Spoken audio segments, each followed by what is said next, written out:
വറഹ്മത്തുള്ളാഹി. അൽഹംദുലില്ലാഹ്. അൽഹംദുലില്ലാഹി റബ്ബിൽ ആലമീൻ. അസ്സലാത്തു വസ്സലാമു അലാ അഷ്റഫിൽ മുർസലീൻ വഅലാ ആലിഹി വസ്വഹ്ബിഹി അൽ ഫായിസീന ബിറിദല്ലാഹ്. അമ്മാ ബഅദ്. പ്രിയമുള്ളവരെ, പരിശുദ്ധമായ ബദറിൻ്റെ ഓരങ്ങളിലൂടെയാണ് നാം സഞ്ചരിച്ചു കൊണ്ടിരിക്കുന്നത്. റബ്ബ് തആല നമ്മുടെ ഈ സഞ്ചാരം അവൻ്റെ മഹാന്മാരായ ബദരീങ്ങളുടെ പൊരുത്തത്തിനാക്കി തരട്ടെ. അർഹമായ പ്രതിഫലം നമുക്ക് ഇരു ലോകത്തും റബ്ബ് തആല നൽകി അനുഗ്രഹിക്കട്ടെ. അള്ളാഹുവിൻ്റെ ഹബീബ് സല്ലല്ലാഹു അലൈഹി വസല്ലമ തങ്ങളും അവിടുത്തെ അനുചരവൃത്തങ്ങളും ബദറിലേക്ക് കച്ചവട സംഘത്തെ പിടിക്കാൻ വേണ്ടി വന്നു. ഈ വിവരം അബൂ സുഫിയാൻ അറിയുകയും വളരെ തന്ത്രജ്ഞനായ അബൂ സുഫിയാൻ മക്കയിലുള്ള കിങ്കരന്മാരിലേക്ക് മുസ്ലിങ്ങൾ തൻ്റെ കച്ചവട സംഘത്തെ പിടിച്ചെടുത്തിരിക്കുന്നു എന്നുള്ളൊരു വിവരം അറിയിക്കാൻ വേണ്ടി നിൽക്കുന്നതുമായ ഒരു സന്ദർഭമാണ് നാം ചർച്ച ചെയ്യാൻ പോകുന്നത്. വളരെ തന്ത്രജ്ഞനായ അബൂ സുഫിയാൻ ഈ ഒരു വിവരം മക്കയിലേക്ക് എത്രയും പെട്ടെന്ന് അറിയിക്കണം. മുസ്ലിങ്ങൾ പിടിച്ചെടുത്താൽ വലിയൊരു നഷ്ടമാണ് ഖുറൈശികൾക്ക് വന്ന് ഭവിക്കാനുള്ളത്. അതൊരിക്കലും അനുവദിച്ചുകൂടാ. മക്കയിലേക്ക് വിവരം എങ്ങനെയെങ്കിലും എത്തിക്കണം. ഗഫാരി വംശജനായ ലംലം എന്ന് പറയുന്ന ഒരു ആട്ടിടയനെ അബൂ സുഫിയാൻ വിളിച്ച് വരുത്തുകയാണ്. ഈ അബൂ സുഫിയാൻ ഗഫാരി വംശജനെ വിളിച്ചു വരുത്താൻ ഒരു കാരണമുണ്ട്. ഈ വംശക്കാരുടെ ജോലി എന്ന് പറയുന്നത് രണ്ട് സംഘങ്ങൾ അങ്ങോട്ടും ഇങ്ങോട്ടും യുദ്ധം ചെയ്യുന്ന സമയത്ത് അവരെ പരസ്പരം മൂർച്ച കൂട്ടി ആ യുദ്ധം ഒരുപാട് നാശനഷ്ടത്തിലേക്ക് കൊണ്ടെത്തിക്കുക. അവർ ഇട്ടോടുന്ന സമയത്ത് ആ യുദ്ധം മുതലെല്ലാം പോയി അപഹരിക്കുക, അത് വിറ്റ് ജീവിക്കുക. അതുകൊണ്ട് തന്നെ ഈ വംശക്കാർക്ക് ആ നാടുകളിലെ എല്ലാ ഊടുവഴികളും അവർക്കറിയാം. ഗഫാരി വംശജനായ ലംലമിനെ വിളിച്ച് അബൂ സുഫിയാൻ പറയുന്നുണ്ട്, മക്കയിൽ പോയി നീ വിവരം ധരിപ്പിക്കണം, മക്കക്കാരായ ആളുകളോട് സജ്ജമാവാൻ പറയണം. ലംലം പകരമായി ചോദിക്കുന്നത് 20 മിസ്കാൽ സ്വർണമാണ്. വലിയ മുതലാണ് 20 മിസ്കാൽ സ്വർണം എന്ന് പറയുന്നത്. ഇന്നത്തെ കാലത്ത് ഒരു പവൻ സ്വർണത്തിൻ്റെ വില തന്നെ നമുക്കറിയാം. അന്ന് 20 മിസ്കാൽ സ്വർണത്തിനാണ് ഈ ലംലം മക്കയിലേക്ക് പോകുന്നത്. എന്നാൽ മക്കയിൽ നടക്കുന്നത് മറ്റൊന്നാണ്. വളരെ രസകരമാണ് ബദറിൻ്റെ ചരിത്രങ്ങൾ. മക്കയിൽ ലംലം എത്തുന്നതിൻ്റെ 3 ദിവസം മുൻപേ മക്കയിൽ മഹാനായ അബ്ബാസ് റളിയല്ലാഹു അൻഹു ഉണ്ട്. അവിടുത്തെ സഹോദരി ആതിക ബീബി റളിയല്ലാഹു അൻഹയുമുണ്ട്. നബി കുടുംബമാണവർ. ഈ സമയത്ത് ആതിക ബീബി ഒരു സ്വപ്നം കാണുകയാണ്. മക്കയിലെ ജബൽ ഖുബൈസ് പർവ്വതത്തിൻ്റെ മുകളിൽ ഒരു ഒട്ടകക്കാരൻ വന്ന് നിൽക്കുന്നുണ്ട്. ആ ഒട്ടകക്കാരൻ്റെ ശരീരത്തിൽ നിറയെ ചോരയാണ്.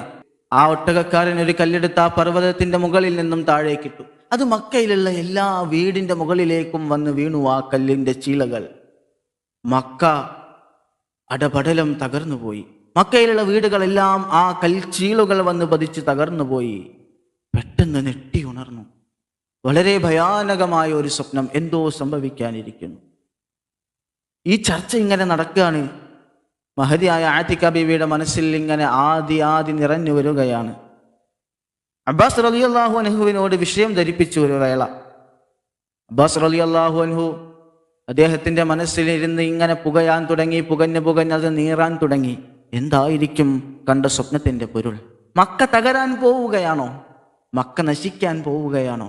വളരെ വലിയ ആദിയായി അവരുടെ മനസ്സിൽ. അബ്ബാസ് റളിയല്ലാഹു അൻഹുവിൻ്റെ ഒറ്റ ഒരു സുഹൃത്തുണ്ട്.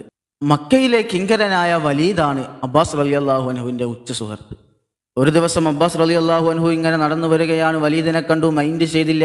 സാധാരണ കാണുമ്പോൾ ചിരിക്കുന്ന ആൾ എന്താ എന്ന് കണ്ട് മൈൻഡ് ചെയ്യാതെ പോകുന്നത്. വലീദ് തിരക്കി, എന്താണ് അബ്ബാസ് അങ്ങേക്ക് പറ്റിയത്? ഒന്നുമില്ല. അതല്ല, എന്തോ നിന്റെ മനസ്സിലുണ്ട്. ഒന്നുമില്ല വലീദ്, നീ എന്നെ വിടി, ഞാൻ എൻ്റെ വഴിക്ക് പോട്ടെ. അത് പറ്റില്ല അബ്ബാസ്. എന്താണ് നീ എന്നോട് മൈൻഡ് ചെയ്യാതെ പോകുന്നത് എന്നുള്ളതിൻ്റെ കാരണം എനിക്കറിയണം. അബ്ബാസ് റളിയല്ലാഹു അൻഹു വലീദിനോട് ഈ കാര്യം ഇങ്ങ് ധരിപ്പിച്ചു കൊടുത്തു. വലീദിന്റെ മനസ്സിൽ ആദ്യ കയറി. നേരെ വലീദ് ഓടി ഉത്ബയുടെ അടുക്കലേക്ക്. ഉത്ബ ഈ കാര്യം അറിഞ്ഞ ഉത്ബ ഓടി അബൂജഹലിന്റെ അടുക്കലേക്ക്. ഇതറിഞ്ഞ അബൂജഹൽ പൊട്ടിച്ചിരിച്ചു പോയി. അബൂജഹൽ നേരെ കഅബയുടെ അരികിൽ വന്നിട്ട് ആളുകളെ എല്ലാം വിളിച്ചു കൂട്ടി ഒരു വലിയ ചിരി അവിടെ പാസാക്കിപ്പോയി. എന്താ ബനു ഹാഷിംകാർ മാത്രം സ്വപ്നം കാണുന്നത്? കുറച്ച് മുൻപ് ബനു ഹാഷിമിലെ മുഹമ്മദ് സ്വപ്നം കണ്ട് പ്രവാചകനാണെന്ന് പറഞ്ഞ് മദീനയിലേക്ക് നമ്മളെ ആട്ടിയോടിച്ചു. ഇപ്പോൾ ഒരു പുതിയൊരു നബിച്ചു വരികയാണോ ബനു ഹാഷിമിൽ നിന്ന്? ആതിക സ്വപ്നം കണ്ടാൻ പ്രവാചകയാണെന്ന് മനുഷ്യരോട് പറയാൻ വേണ്ടിയുള്ളത് അത്ര പാടാണോ ഈ സ്വപ്നം? എന്തുകൊണ്ടാണ് ഞങ്ങളാരും പ്രവാചകന്മാരാവാത്തത്? അബൂജഹലിന്റെ മനസ്സിൽ വല്ലാത്ത അസൂയയാണ്. അള്ളാഹുവിന്റെ ഹബീബിനും അവിടുത്തെ കുടുംബത്തിനും മാത്രം അള്ളാഹുവിന്റെ അരികിൽ ഇങ്ങനെയുള്ള ഓരോ സൗഭാഗ്യങ്ങൾ ലഭിക്കുമ്പോൾ അബൂജഹലിന് അത് കണ്ടു നിൽക്കാൻ കഴിയുന്നില്ല. സത്യത്തിൽ അതാണ് അബൂജഹലിന്റെ പതനത്തിന് കാരണമായത്. തൻ്റെ സഹോദരനോടുള്ള അസൂയയാണ്. അവിടെ നാമും ചിന്തിക്കണം, നമ്മുടെ സഹോദരൻ ഒരു നിഅമത്ത് ലഭിക്കുമ്പോൾ നാം അതിൽ അസൂയ പൂണ്ടാൽ, അഹങ്കാരം നടിച്ചാൽ നമ്മുടെ അവസ്ഥയും അവസാനം പതനമായിരിക്കും എന്നുള്ള ഒരു മെസ്സേജ് കൂടി ആ ചരിത്രം നമുക്ക് പറഞ്ഞു തരുന്നുണ്ട്. അങ്ങനെ ഇരിക്കെയാണ് പ്രിയമുള്ളവരെ, അബ്ബാസ് റളിയല്ലാഹു അൻഹുവിനെ കണ്ടിടത്ത് വെച്ച് കളിയാക്കുന്ന ഒരു രംഗം മക്കയിൽ വരുന്നത്. എപ്പോൾ അബ്ബാസ് റളിയല്ലാഹു അൻഹു കഅബത്തിങ്കലേക്ക് വരുമ്പോഴും ആളുകൾ കൂടിയിരുന്ന് ചിരിക്കും, പുതിയ പ്രവാചകിയുടെ സഹോദരൻ ഇതാ പോകുന്നു. എല്ലാ അബ്ബാസ്, നിങ്ങളുടെ കൂട്ടത്തിൽ നിന്ന് മാത്രം എന്താണ് പ്രവാചകന്മാരിങ്ങനെ ഇടയ്ക്കിടയ്ക്ക് വരുന്നത്? അങ്ങനെയുള്ള ഓരോ കുത്തുവാക്കുകൾ പറഞ്ഞ് മുറിവേൽപ്പിച്ചപ്പോൾ ഒരു ദിവസം തവാഫിന് വേണ്ടി പരിശുദ്ധമായ കഅബത്തിങ്കലേക്ക് മഹാനായ അബ്ബാസ് റളിയല്ലാഹു അൻഹു കയറി വരുമ്പോൾ അബൂജഹലുണ്ട്, ഉത്ബയുണ്ട്, ഷൈബയുണ്ട് തുടങ്ങിയ എല്ലാ കിങ്കരന്മാരും ഇരിക്കുന്ന കഅബയുടെ ഓരത്തോടെ അബ്ബാസ് റളിയല്ലാഹു അൻഹു കഅബയുടെ അരികിലേക്ക് വരികയാണ്. തവാഫിന് വേണ്ടിയാണ് ഉദ്ദേശ്യം. തവാഫ് ചെയ്ത് നിങ്ങൾ ഇതുവഴി വരുമോ അബ്ബാസ്? അബൂജഹൽ ചോദിച്ചു. അതെ, വരാം. അബ്ബാസ് റളിയല്ലാഹു അൻഹു തവാഫ് കഴിഞ്ഞ് വരുമ്പോൾ അബൂജഹൽ ഇങ്ങനെ അബ്ബാസ് റളിയല്ലാഹു അൻഹുവിനെ വിളിച്ചു. അല്ല അബ്ബാസെ, ഒരു സംശയമുണ്ട്. എന്താ സംശയം? എന്താ നിങ്ങളുടെ ആളുകൾ മാത്രം ഇടയ്ക്കിടയ്ക്ക് സ്വപ്നം കാണുന്നത്? നിങ്ങളിൽ നിന്ന് മാത്രം എന്താ ഇടയ്ക്കിടയ്ക്ക് പ്രവാചകന്മാർ വരുന്നത്? എന്തേ ഞങ്ങൾക്കൊന്നും പ്രവാചകന്മാരായിക്കൂടെ? ഇങ്ങനെയും കളിയാക്കിയപ്പോൾ, പൊട്ടിച്ചിരികൾ ഉയർന്നപ്പോൾ അത് അബ്ബാസ് റളിയല്ലാഹു അൻഹുവിന് സഹിച്ചില്ല. അബ്ബാസ് റളിയല്ലാഹു അൻഹു അബൂജഹലിന്റെ പുറകെ ഓടുകയാണ് അടിക്കാൻ വേണ്ടി. അബൂജഹൽ പറയുന്നുണ്ടേ, വേണ്ട അബ്ബാസ്, വേണ്ട, നീ എന്താണ് കാണിക്കുന്നത്? അതല്ലടാ, ഈ കണ്ട ദിവസം അത്രയും സഹിച്ചതിനും ക്ഷമിച്ചതിനും ഒരു അറുതിയുണ്ടടാ.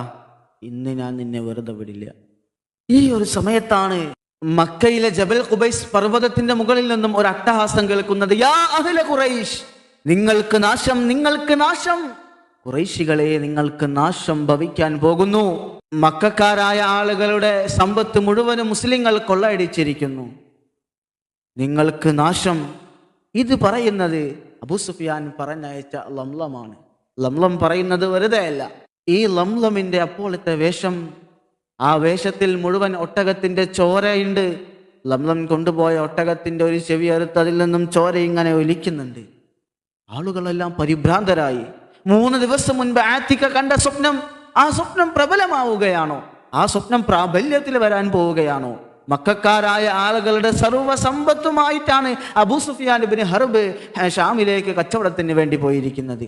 ആ ഒരു കച്ചവട സംഘത്തെ കൊള്ളയടിച്ചു കഴിഞ്ഞാൽ പിന്നെ മക്ക നാമാവിശേഷമാകും എന്നതിൽ യാതൊരു തർക്കവുമില്ല. മക്കയിൽ പട്ടിണിയാവും, പരിഭവമാവും. ഒരു നേരത്തെ ഭക്ഷണത്തിന് പോലും മക്കക്കാരായ ആളുകൾക്ക് വേറൊരു വഴിയില്ല എന്നുള്ള ഒരു സാഹചര്യം വരുമെന്ന് വിചാരിച്ച് മക്കക്കാരായ ആളുകളെല്ലാം പരിഭ്രാന്തരായി അങ്ങോട്ടും ഇങ്ങോട്ടും ഓടാൻ തുടങ്ങി. മക്കയിലെ തെരുവോരങ്ങളിലെല്ലാം അട്ടഹാസങ്ങൾ. സ്ത്രീകൾ വീടിന് വെളിയിൽ ഇറങ്ങി കരയാൻ തുടങ്ങി. പിഞ്ചോമന മക്കളെല്ലാം കരയാൻ തുടങ്ങി. എല്ലാവർക്കും പ്രയാസമാണ്. എല്ലാവരുടെയും മനസ്സിൽ ആദ്യമാണ് ഈ സംഗതി. ഇങ്ങനെ മക്കയിൽ ഇങ്ങനെ അലയടിക്കുന്ന സമയത്ത് മക്കയിലെ കിങ്കരനായ നേതാവ് അബൂജഹൽ മക്കയിലെ കഅബയുടെ ഓരത്ത് വന്നിട്ട് ഒരു പ്രഖ്യാപനം നടക്കുകയാണ്. ഇല്ല, ഒരിക്കലുമില്ല, മക്കക്കാരായ ആളുകളുടെ സമ്പത്ത് കൊള്ളയടിക്കാൻ മുഹമ്മദിനെ സമ്മതിക്കുകയില്ല. അങ്ങനെ എങ്ങാനും വല്ല സമ്പത്തും കൊള്ളയടിച്ചിട്ടുണ്ടെങ്കിൽ അത് തിരിച്ചു പിടിക്കുക തന്നെ ചെയ്യും, മുസ്ലിങ്ങളെ ഒരു പാഠം പഠിപ്പിക്കുമെന്ന് പറഞ്ഞ് ഒരു വലിയ പ്രഖ്യാപനം നടക്കുകയാണ്. മക്കക്കാരായ ആളുകളുടെ മനസ്സിലേക്ക് അതൊരു കുളിർ കാറ്റായി ഒഴുകി വന്നു. കാരണം പ്രയാസത്തിലാണ്. അത് അവരുടെ മനസ്സിലേക്ക് ഒരു കുളിർ കാറ്റായി ഒഴുകി വന്നു. അവരുടെ മനസ്സിൽ ഇങ്ങനെ സന്തോഷം പൂവിട്ട് മുട്ടിട്ട് വിടരാൻ തുടങ്ങി.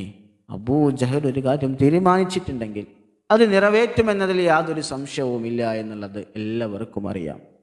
മക്കക്കാരായ ആളുകളെയെല്ലാം വിളിച്ചു ചേർത്തു. അബൂജഹൽ പ്രഖ്യാപനങ്ങൾ ഇങ്ങനെ പുറപ്പെടുവിക്കാൻ തുടങ്ങി. യുദ്ധകാഹളമാണ് മുഴങ്ങാൻ പോകുന്നത്. ഇൻഷാ അല്ലാഹ് വരും എപ്പിസോഡുകളിൽ മനോഹരമായ ബദറിന്റെ ചരിത്രങ്ങളെ നമുക്ക് ചർച്ച ചെയ്യാം. റബ്ബ് തൗഫീഖ് നൽകി അനുഗ്രഹിക്കട്ടെ.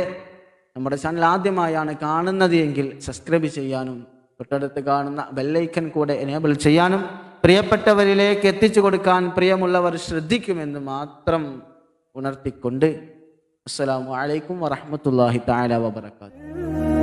منك